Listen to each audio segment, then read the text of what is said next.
right, so for today's workout, you do need a strength band, all right, whichever that looks like for you, so whether it is a traditional strength band, the light one, or a Pilates band, both of those can work. This workout has 6 exercises, all of which are very low impact. So 2 of them you're going to see laying on the ground. You can do these standing as well. However, laying on the ground postpartum gives you a little bit more support for your core while you're still kind of learning to engage. What I want you to focus on, and what all of these exercises have in common, is your rib cage. So the goal of these exercises is to make sure that you are not flaring that rib cage, you're keeping it tucked down, which thus is engaging your core and getting more mobility through your thoracic spine and your shoulders. So that's the focus. The other thing to note is that you can do this workout as a circuit, make it a little bit speedier. So all 6 exercises back to back, take a break, do it again. Or you can split those into groups of 2 and work them as supersets, which is going to be a little bit more focused, but also still very, very challenging to burn up the upper body muscles.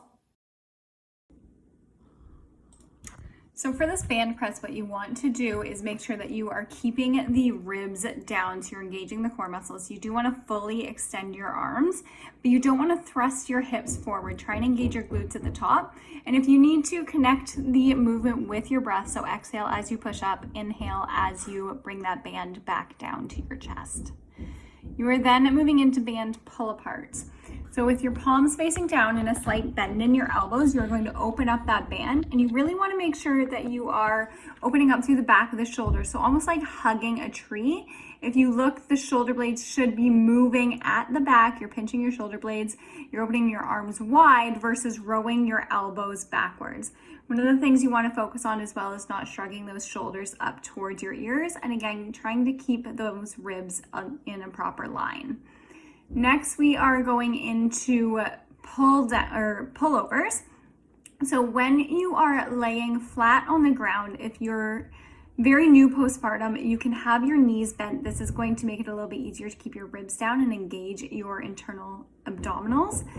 If you have your legs straight, that is a progression. What you want to do is take those ribs, tuck them down, and really make sure that you have a nice neutral back and you're not letting that rib cage flare as your arms go overhead.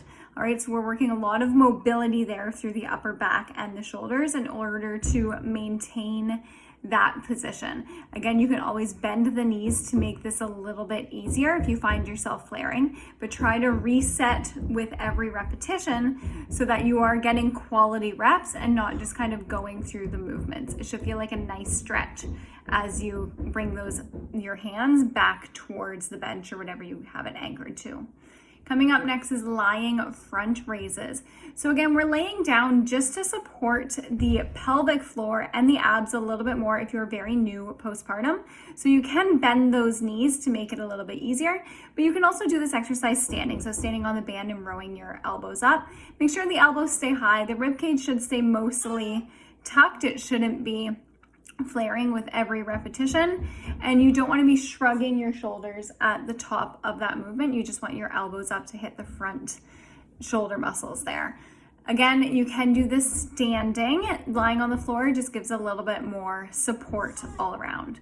So grabbing your band, we're coming into half kneeling raises here. There is a babe going in the background.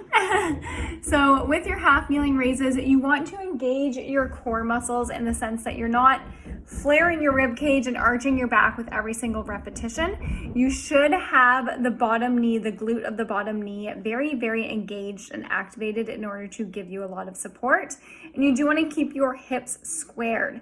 So this exercise is great for diastasis because it requires a lot of core control and there's a lot of moving parts. So depending on how intense you make that raise or how tight you make the band is going to make this more or less challenging.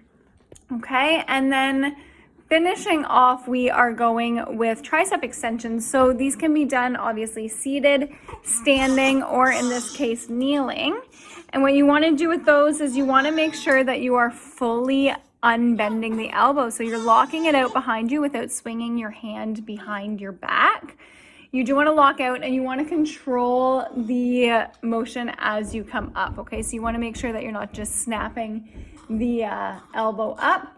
And you want to make sure again that you're locking out. So hips stay squared, shoulders stay squared. You can connect it with your breath. So exhale as you press the band down and inhale as you come up, and just go nice and slow and controlled, working to feel the back of the arm.